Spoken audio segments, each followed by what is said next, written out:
Olá pessoal, sejam bem-vindos a mais um Superação com um grande amigo, uma pessoa que admiro muito, um jovem talento, um artista conhecido mundialmente, Gabriel Wickbold. Seja bem-vindo aí ao nosso encontro. É um encontro que o próprio nome diz, superação, então a gente quer mostrar o que por trás do Gabriel fez o Gabriel chegar onde ele está, o que motivou, aquilo que te magoou, mas que te fez evoluir, as dores que você passou. Então é um encontro mais para a gente trocar mesmo experiências e mostrar a verdade, né? Que muitas vezes a gente não consegue, através de eventos, rede social ou mídia, mostrar o nosso lado, nosso eu mesmo, verdadeiro, né? E aí? Que bom, obrigado pelo convite. Essa introdução abre um universo, né? E realmente a gente tem, hoje em dia, uma grande dificuldade, né, de conectar a nossa persona virtual da nossa vida real, né? Eu acho que o grande desafio é, da nossa cabeça mesmo, separar essas duas coisas, né? E entender que a gente precisa entregar uma parte virtual que precisa de uma resposta comercial, mas que a gente não pode perder o principal, que é a nossa presença na vida real. Essa é ouro, né? Quando a gente está no aqui, agora, no olho, de verdade, mostrando nosso coração, nossa verdade, a gente tem que deixar um pouco de lado, né? Todo esse ruído, esse barulho que o tempo inteiro quer tirar nosso foco da nossa presença. E é um pouco isso, assim. Obrigado por abrir essa porta para poder falar um pouco sobre a minha experiência, mas contar essa história do meu trabalho é contar uma história de amor pelo que eu faço. Realmente eu sou um aficionado e um cara de sorte por ter encontrado um trabalho e uma forma de viver onde eu pudesse traduzir as minhas experiências de vida real nas minhas obras. Então esse lugar de poder transmutar coisas que eu sinto, que eu vivo, que eu experiencio através do meu trabalho, acabou se tornando a verdadeira válvula de escape da minha existência. E isso faz com que a minha existência não seja mais fácil, seja um pouco mais difícil, porque toda vez esse grande ciclo de reinvenção, de como traduzir essa minha grande dor, essa minha grande vontade de falar por um novo projeto, por uma nova série, por uma nova forma de me comunicar artisticamente, é um processo bastante dolorido, mas muito verdadeiro. E eu aprendo muito, muito, muito mesmo com cada um desses grandes ciclos. Eu me dei um tempo assim de criar uma série mais ou menos a cada 2 anos e meio, e esse ciclo foi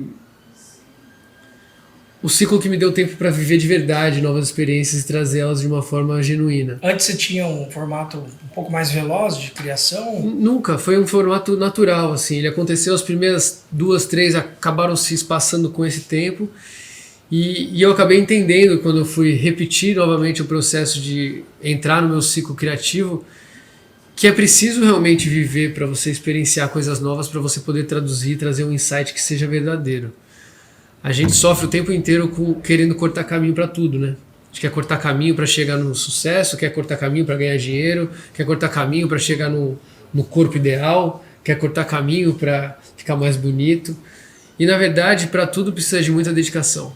Olha que interessante, na sua fala, eu ia até te perguntar isso, você já acabou respondendo, né? Se tua obra, o teu momento ali de se dedicar, né, a imaginar, é um processo de criação, é um processo altamente criativo. Na hora de você traçar uma linha, uma pintura, enfim, isso acaba sendo um momento de foco, né? De foco cada vez mais presente. É uma forma que a maior parte das pessoas entendem como se fosse até um ato meditativo.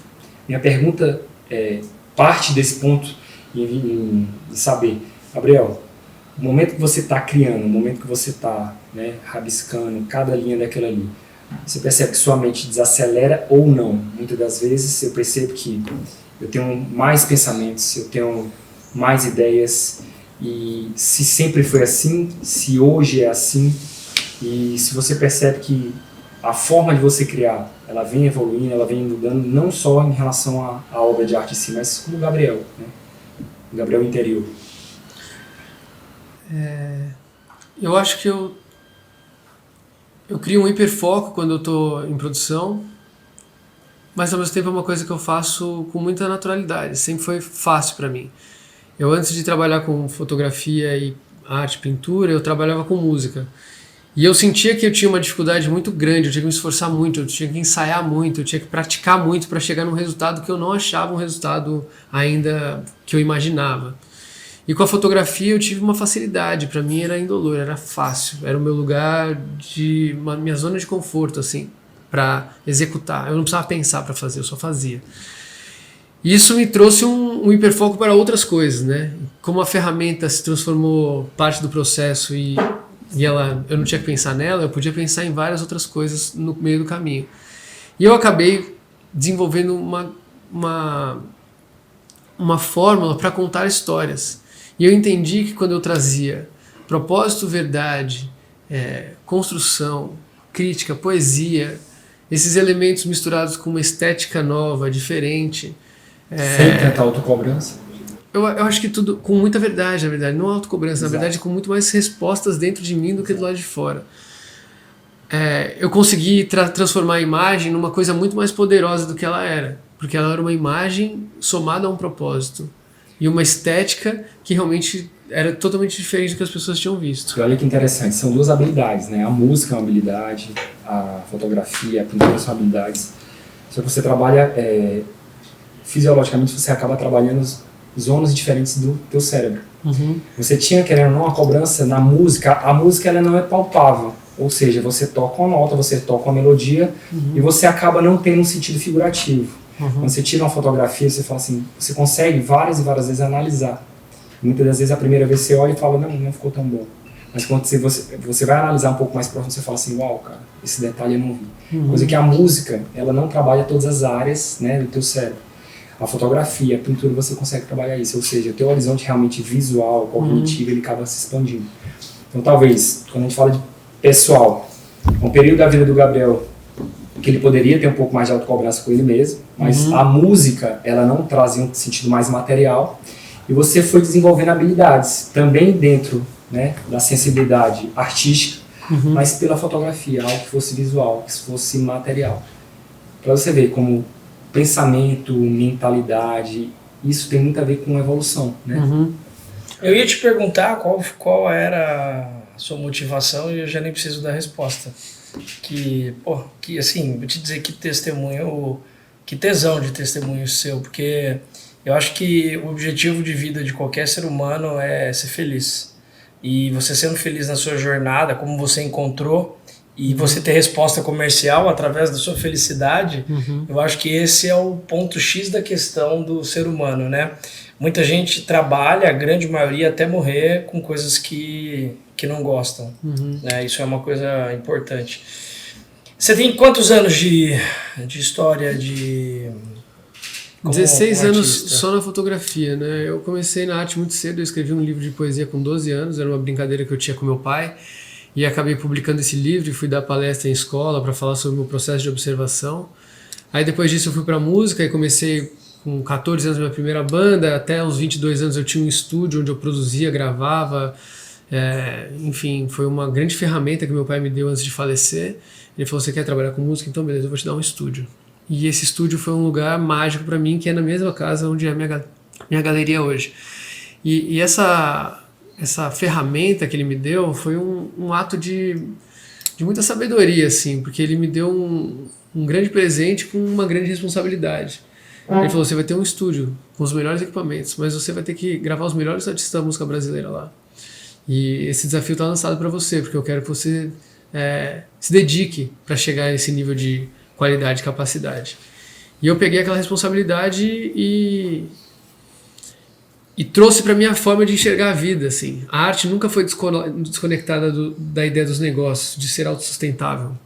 Então, eu acabei me tornando um artista Até 360. Até acho que é importante essa frase sua, que a gente tem que fazer algo que seja sustentável, né? Até pro próprio equilíbrio, porque você faz, quando a gente é jovem, criança, você faz o que quer. E tem coisas no adulto, e quando a gente se torna adulto, você tem que fazer o que precisa, né? E quando eu vejo muita gente sonhando, eu acho maravilhoso o sonho. Mas o sonho ele tem que ter o equilíbrio, que você acabou Tem que ter a de jornada, mostrar né? para nós. Sonho sem jornada é só um sonho que passou, né? Então, existe um grande espaço nessa parte da entrega do trabalho, que eu acho que realmente foi um grande ponto-chave na história da minha carreira, que foi essa coisa da entrega. Então, além da minha entrega física, né, pro meu trabalho, assim, hoje em dia eu tô numa entrega muito mais física, mas eu digo de resultado, assim, quando eu vou fazer um procedimento com você tem uma entrega, você vai lá, você me entrega um resultado. Eu saio de lá, falo, caramba, ele foi lá e fez do jeito que ele faz, que ninguém faz. E eu sempre tive isso na minha forma de trabalhar também. Então eu sempre tive entrega. Assim, a pessoa não sai de lá sem o trabalho, sai de lá com a entrega. E quando isso se torna uma devoção, uma forma de você, enfim, se conectar 100% com aquele propósito, com aquele momento e entregar. E hoje em dia, com a minha própria evolução, na minha forma de busca da grande limpeza dessa antena, né, o artista ele é um vaso, né, ele recebe e dá muito. E essa conexão com que hoje eu enxergo de forma muito mais clara com o divino, né, com essa força, com esse amor que habita todos nós, né, que é o amor infinito, que é por Deus que está em você e todas as coisas, é a nossa capacidade de transmutar o normal, o que está todo mundo enxergando. E para o artista chegar nesse lugar de o que as pessoas não estão enxergando, existe um desprendimento da realidade de se viver como um todo. Então, eu busco o tempo inteiro evoluir a minha forma de enxergar a minha experiência na Terra, né?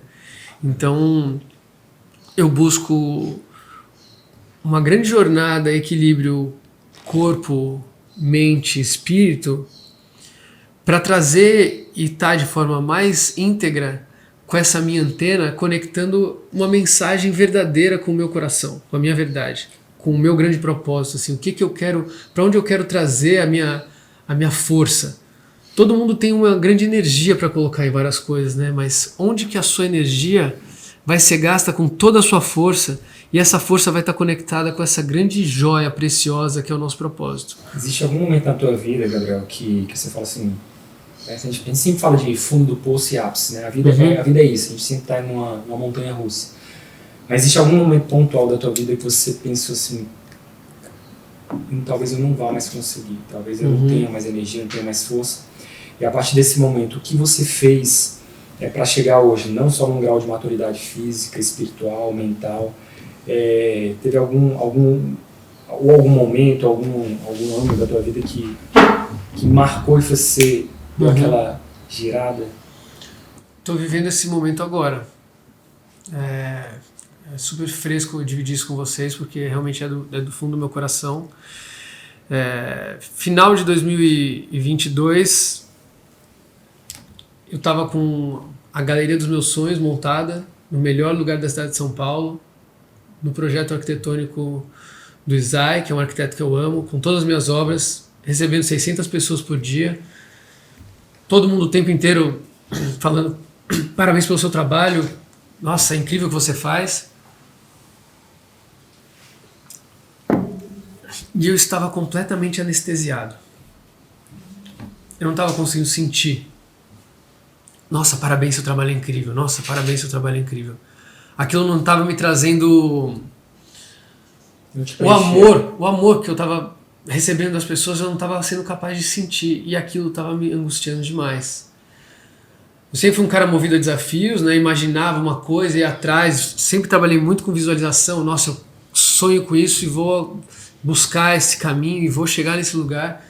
E aquilo para mim era quase como o topo dessa grande montanha que eu estava buscando chegar. E lá do topo desse lugar eu não tinha mais para onde enxergar. Eu estava olhando desse topo, olhando em volta, e a grande jornada desse desafio, né, que eu acabei conseguindo entender que era uma grande competição comigo mesmo, né, com a minha forma de existir, a minha grande competição, me levou para o momento mais sombrio na minha existência, da minha incapacidade de sentir o amor das pessoas pelo meu trabalho, de sentir o que era aquela mensagem. Eu não estava fazendo aquele trabalho, não produzi tudo que eu produzi para receber esse tapinha nas costas e falar parabéns pelo seu trabalho.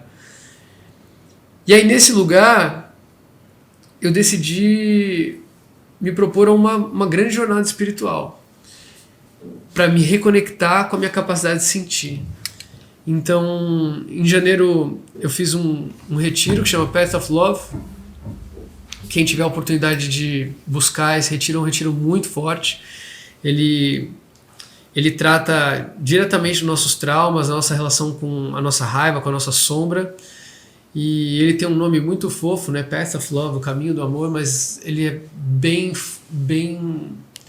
duro, assim. E as pessoas chegam com muito medo de não conseguir suportar essa grande semana de imersão em você mesmo.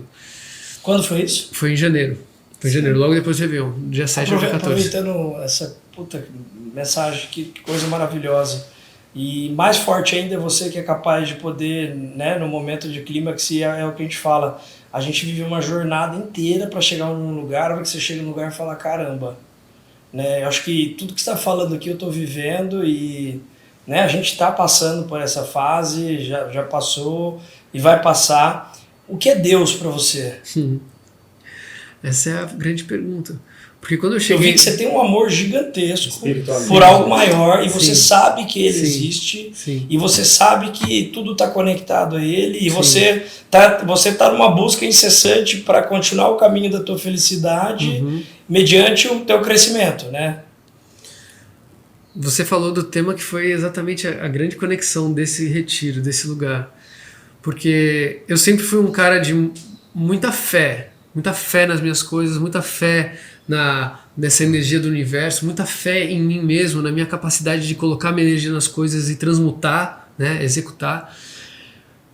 Mas nesse retiro eu tive uma sensação física dessa espiritualidade, desse divino, né? Um dos movimentos é todos os dias de manhã a gente faz a meditação dinâmica do Osho, que é uma meditação que você passa durante 40 minutos, 10 minutos você passa numa respiração intensa, só assoprando pelo nariz com todo o seu corpo, depois você passa 10 minutos dando toda a sua raiva num travesseiro, no chão, gritando e botando toda a sua energia para fora, depois você passa 10 minutos com os dois braços para cima, fazendo um movimento que eles chamam de que é você bate o calcanhar no chão e tira e comprime o abdômen ao mesmo tempo com os dois braços para cima, e depois você passa 10 minutos com os braços para cima. Essa jornada física é uma grande expansão do nosso campo, né? Então a gente fica com o nosso campo totalmente expandido no corpo. A gente guarda muita coisa no nosso corpo físico, né? Várias memórias que a gente vai... E esse desprendimento da nossa raiva, botar pra fora esse grito que fica guardado desde a nossa infância, que você, quando criança, você não pode gritar, não pode fazer barulho, não pode sentir raiva, não pode xingar. Você toda hora você é cortado. Você é tolhido de sentir a raiva.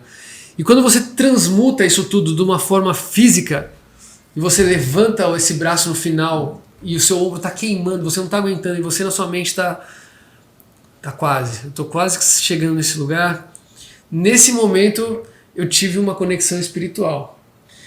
E depois de diversos relacionamentos onde eu realmente me frustrei em parte do processo, né? Porque eu acho que toda relação é um grande aprendizado, sou muito grato a todas as grandes vivências de amor que eu tive na minha vida.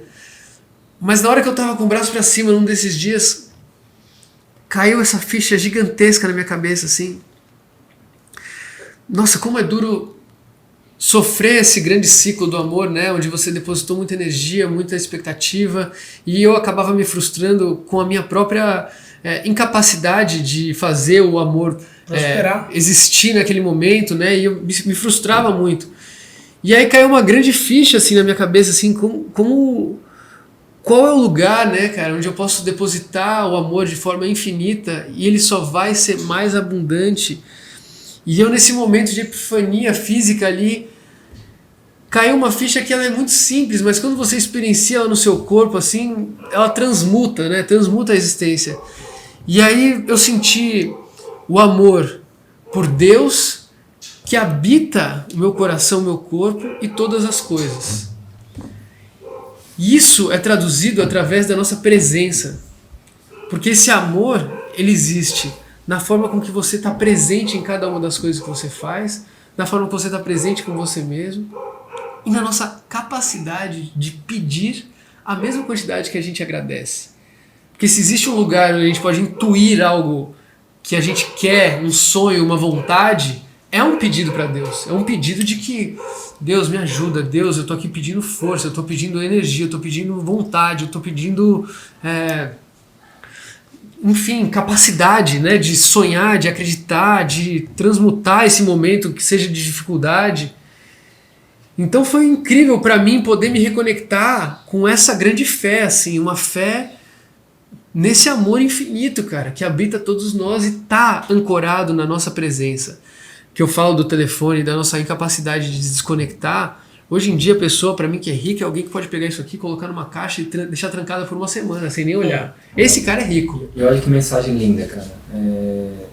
Eu acho que você conseguiu traduzir um sentimento, uma vontade, um anseio e talvez uma dor que quase a totalidade do mundo hoje vive, né?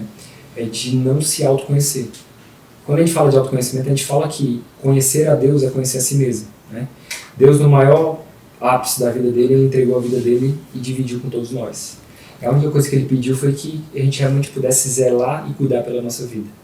Então, muitas das vezes, a vida de online, né, a vida de incertezas, a vida como a gente tem hoje, né, de velocidade, faz com que a gente esqueça o que a gente tem, né, o amor próprio. Quando a gente fala de amor próprio, você resumiu no fato de buscar, muitas das vezes, cara, um momento de tranquilidade, um momento de paz, um momento de reconexão.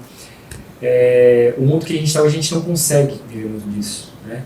Então, às vezes, a gente só vai naquela velocidade do dinheiro, na velocidade da internet, na velocidade das disputas, sendo que a maior disputa que a gente faz todo dia é contra nós mesmos, né? Eu tenho que ser melhor do que quem?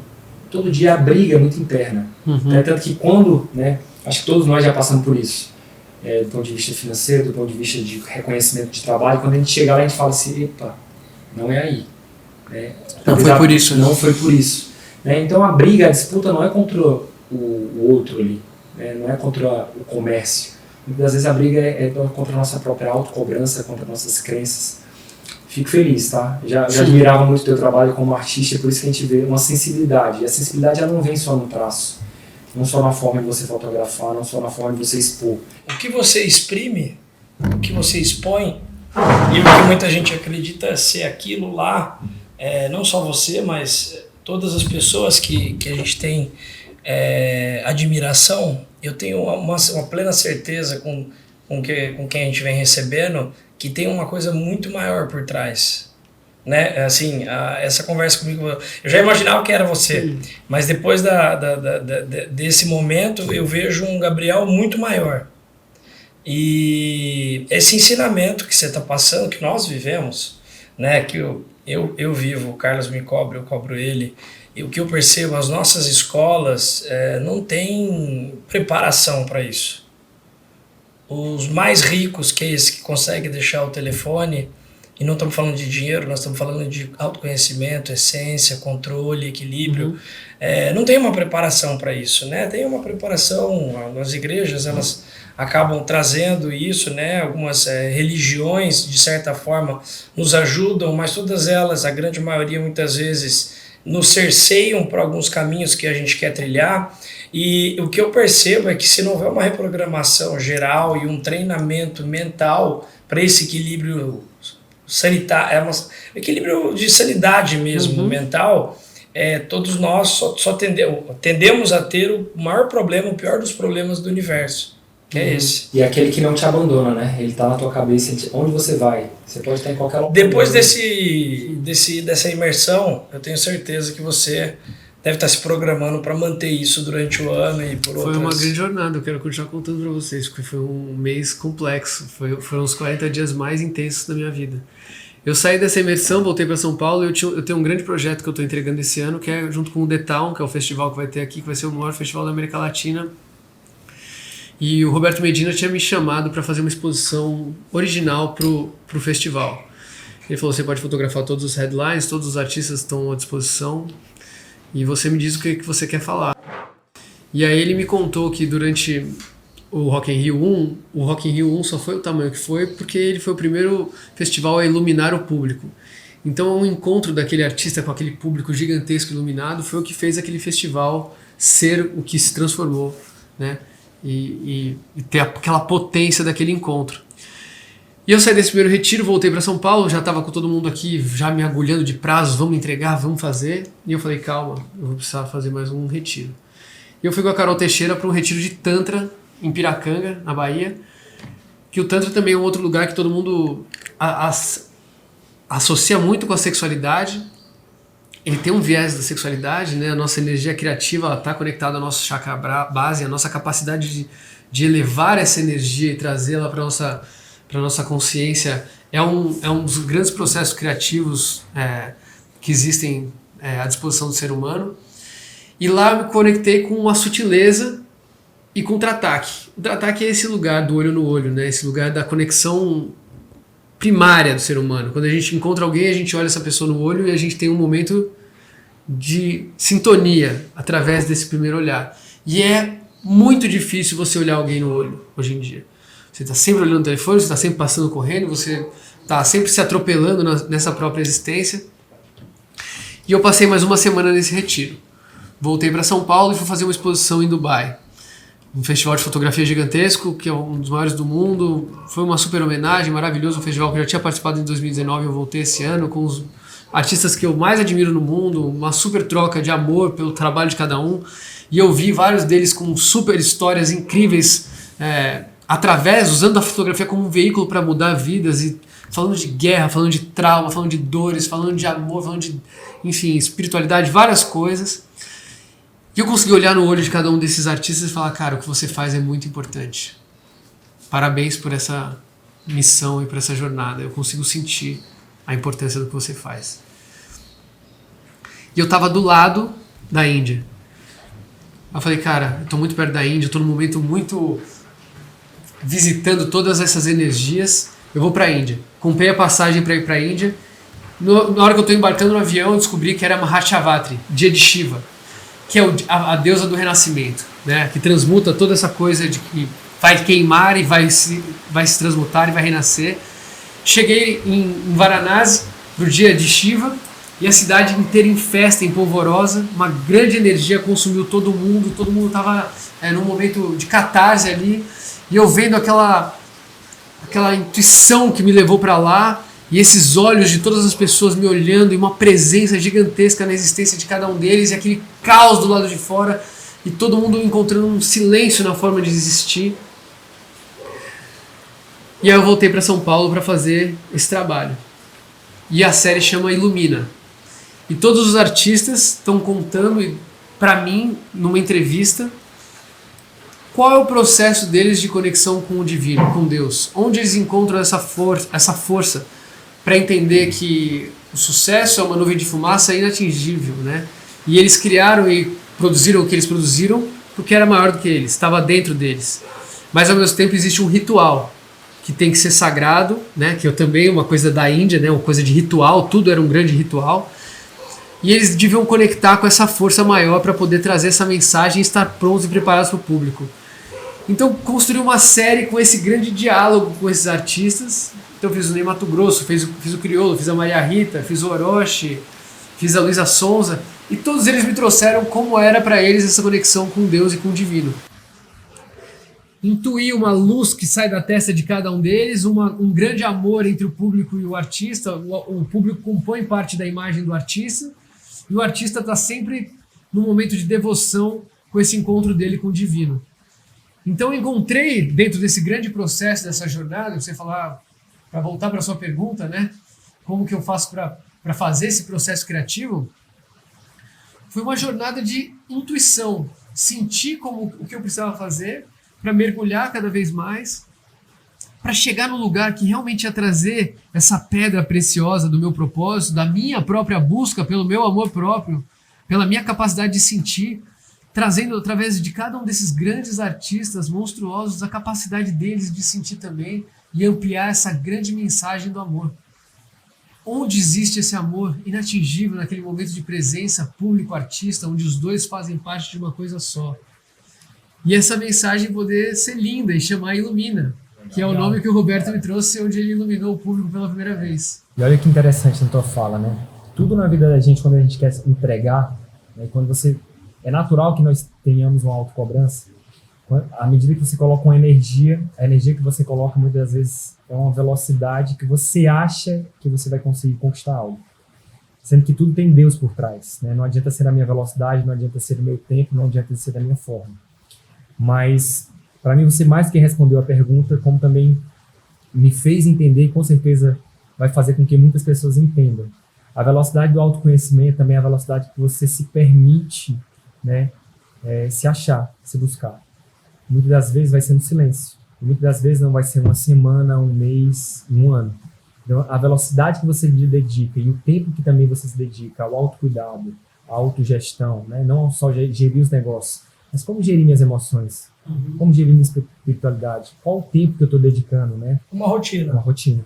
Né? Isso também é disciplina. Quando a gente fala de disciplina, é disciplina em relação a nós próprios, né? Que a gente acaba muitas vezes perdendo. Eles usaram um termo lá, a Carol Teixeira usou esse termo no retiro dela, que eu achei lindo, eu nunca tinha parado para pensar. Chama agenda hedônica. É a nossa capacidade de ter agenda para todos os nossos compromissos, né? Com a família, com o trabalho, mas e a nossa agenda com a nossa espiritualidade? Cada vez por semana, uma vez por semana eu vou fazer uma massagem, uma vez por mês eu vou fazer... Um ritual, tem que ter um ritual. A cada 6 meses eu vou fazer uma viagem espiritual, uma grande caminhada, uma grande jornada. Uma coisa que o Ivan pontuou bem interessante é, por mais que eu sou formado em escola de formação católica, né? A gente aprende toda a parte... Eu não quero falar de religião, quero falar de espiritualidade. Mas a gente aprende as rezas, né? Os cânticos, enfim, desde a formação. Só que a gente nunca... Informações tradicionais, eles não nos ensinam a nos conectar, a parar, qual o momento. Isso e eu acredito até que, nem culpando a educação, eu acho que tudo mudou muito rápido, né? As coisas vão ter que se reinventar. Então, a gente está se reinventando, e é mais um testemunho seu, de outras pessoas, a gente já ouviu aqui, e esse hábito que você está criando para você dentro do seu calendário, igual você tem um hábito de academia, a gente tem que implementar na nossa vida, que seja no momento de silêncio e meditação, que seja com práticas, de exercícios que tragam isso, e imersões como essa que você fez, que eu tenho certeza que não vai ser nem a primeira nem a última. Né? Os caras falam, é maravilhoso pensar, cada passo que você dá em direção à espiritualidade, ela dá 2 passos na sua direção. E a gente tem um plano para a nossa vida que ele é extremamente limitado. Eu quero ter uma casa, eu quero ter um filho, eu quero casar, eu quero ter um emprego. Mas o plano do universo para a gente ele é infinito. E a nossa capacidade de estar aberto para sentir, né, intuir e realmente receber é uma das maiores inteligências de hoje em dia. Uma coisa que é interessante, muitas das vezes as pessoas acham, né, por nós sermos um pouco pragmáticos, eu preciso tirar aquele momento ali para ir num templo, aquele momento para ir em determinado local. Na verdade, você pode fazer isso ao mesmo tempo. Eu costumo dizer, às vezes você está dentro de uma consulta, e quando eu passo, por exemplo, por um momento de dificuldade, com um paciente que requer um pouco mais de cuidado, que a gente, enfim, um pouco de ansiedade, depressão, aquilo ali, logo em seguida, eu acabo agradecendo. Né? É o meu momento de espiritualidade. Quando eu estou fazendo um treino, né, quando eu estou na atividade física, ali pode ser um momento de espiritualidade. Quando eu estou comendo, aquilo ali pode ser um momento de espiritualidade. Respeitar os momentos. Né? Nunca a gente precisar esperar um momento específico, sei lá, num domingo, num sábado, para ir até... Todo momento pode ser um momento. É uma existência tântrica isso. Exatamente. O Tantra fala exatamente sobre isso, sobre a presença de cada um desses momentos que você vai comer. O Tantra é presença. Né? Mas a gente, com esse mundo multifuncional, né, a gente tem perdido isso. E é o que o Carlos sempre fala, a gente vai voltar, tá caindo o mundo, né? A gente vai voltar, efeitos especiais, a gente, com tanta tecnologia, tanto investimento, nós vamos voltar para a essência do Homo sapiens. Nós somos emocionais, nós não somos racionais. Né? Nós somos máquinas. Gabi, você é fantástico, mais ainda sou seu admirador, obrigado pela sua presença. A nossa mensagem está movimentando aí. Tá movimentando.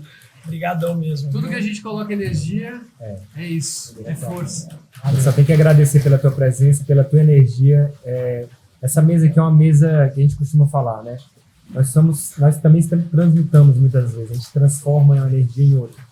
Não é só físico, a gente sabe que existe energia física e a energia ela se transforma, tá? A velocidade das ações muitas das vezes ela vem do pensamento. Eu só tenho que te desejar, Gabriel, te agradecer primeiro por trazer tanta energia por essa mesa, por essa participação e agradecer pela tua vida, agradecer pela tua obra, que com certeza vai transformar a vida de milhares e milhares de pessoas. Já está transformando e essa mensagem que você está fazendo, que você faz através das imagens e essa representação simbólica que vocês artistas têm um trabalho, no meu ponto de vista, eu sempre até cito casos como Picasso, Guernica, que fazem a diferença na mudança do universo e talvez nem 1 milhão de pessoas possa fazer tanto movimento, ou tanto sentido, ou tanta mudança como um artista. E pode ser que, com certeza, nem todos vão virar um gol, né, mundial, mas um pouco a persistência dessa criação e dessa mensagem que você já está conquistando, está conseguindo mostrar e conseguindo trazer mudança e diferença, mas a soma disso na tua vida e na nossa vida e em outros artistas, eu acredito que vai ajudar muito e é um momento que, se a gente falar em bíblico, a gente fala em fim do mundo, eu acho que coisas estão acontecendo para que a gente faça cada vez mais, traga mudanças para nós e para os outros, para que a gente tenha um melhor cenário futuro. Mas mais que isso, antes de pensar no próximo, a gente tem que pensar em nós mesmos, né? Que a gente fica louco também querendo ajudar o universo, mas se a gente não estiver bem equilibrado, a gente não consegue ajudar ninguém. É isso. É isso. Aleluia.